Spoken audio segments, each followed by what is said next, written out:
મિત્રો વાગી ગયા 12:30 અને હું બહારથી ઘરે આવી ગયો છું અને હવે રસોઈ થઈ ગઈ છે એકદમ તૈયાર. તો આજ પાછું રસોઈમાં કંઈક નવીન જ છે, બતાવું તમને શું છે રસોઈમાં.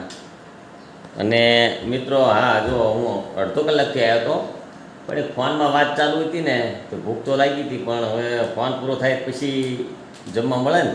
તો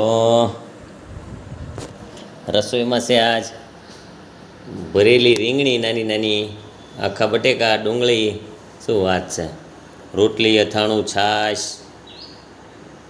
ચલો તો મિત્રો જમી લેવી. ચાલો મિત્રો વાગી ગયા 7:30 અને ઉપર ધાબા પર બેઠો તો અત્યારે નીચે આવી ગયો છું અને હવે આપણે સમાચાર જોવાની ગણતરી છે. નીચે આવ્યો તો દીવાબત્તી ચાલે છે, કરી નાખ્યું ટીવી ચાલુ, પણ આ બાજુ જોવા ગયો તો સરસ મજાની ભાખરી બનાવી નાખી હતી. તો આપણે કરી નાખ્યું ટેસ્ટ ભાખરી. એમની મિત્રો આજે અમાસ છે તો એ બાજુમાં બમ બાપુનો આશ્રમ છે, ત્યાં અમાસના સંતવાણી હોય છે તો આપણે જવાના છીએ. તો બ્લોગમાં બન્યા રહેજો, બતાવીશ તમને મિત્રો.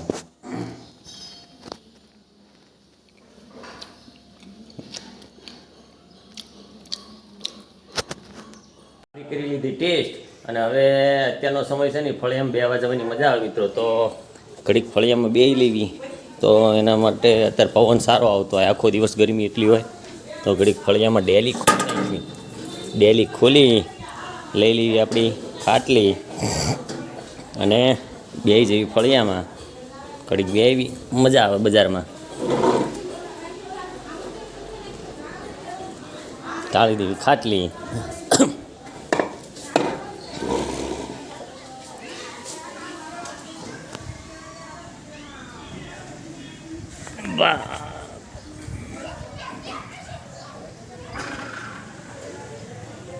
મિત્રો વાગી ગયા 8 અને મહર્ષિ આવી ગયો છે ને જમવાનું થઈ ગયું તૈયાર.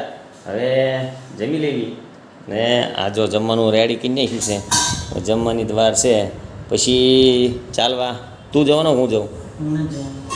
બહાર જવાનું થાય તો પછી જમી લેવી ને પછી જવાનું છે ચાલવા મિત્રો. તો બ્લોકમાં બન્યા રહી ગયો પછી આપણે જવાનું છે બમ બાપુના આશ્રમે. મિત્રો નીકળી ગયા છીએ ચાલવા અને આ છે આપણા વલભીપુરનો હાઈવે.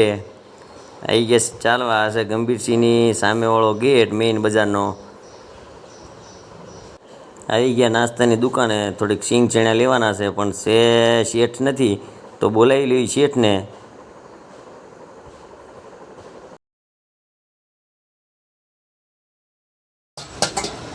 હારી સિંગ કઈ સાચી ઓલી કઈ ઈ મોટો દાણો છે.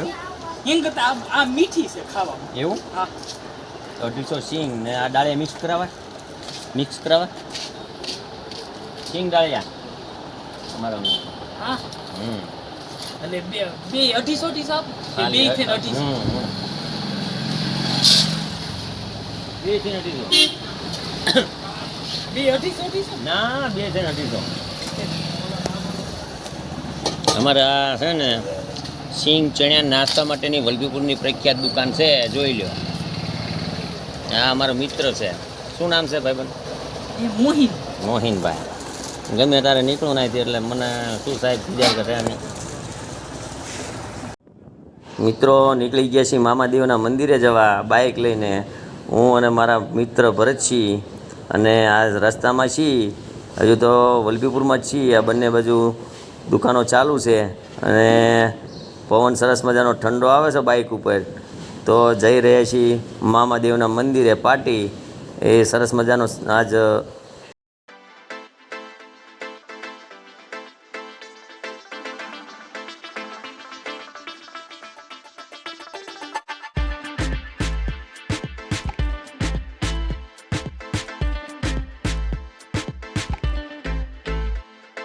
આવી ગયા મામાદેવના મંદિરે આ છે મામાદેવનું મંદિર અને હવે કરી લેવી મામાદેવના દર્શન. જય શ્રી મામાદેવ.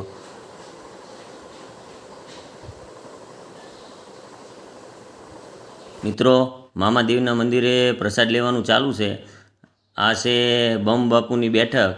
અહીંયા બેઠા હોય બમ બાપુ અને શ્રદ્ધાળુઓ બધા દર્શનાર્થીઓ પ્રસાદ લે છે.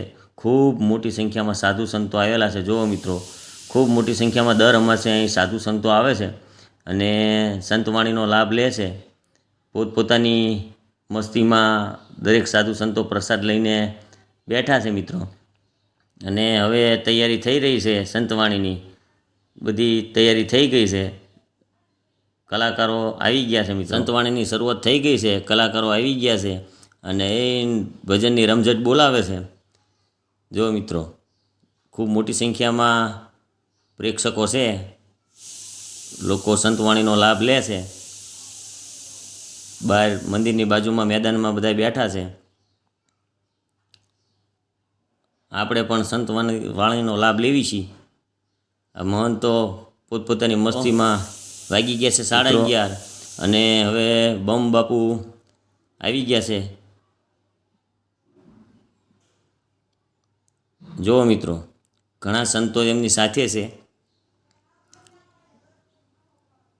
મિત્રો, આ છે બમ બાપુ.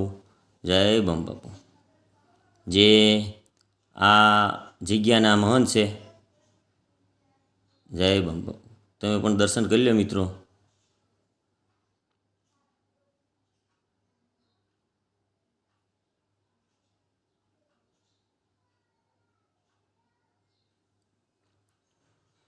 સ્ટેજની સામે તે પોતાની જગ્યા ધારણ કરશે બાપુ.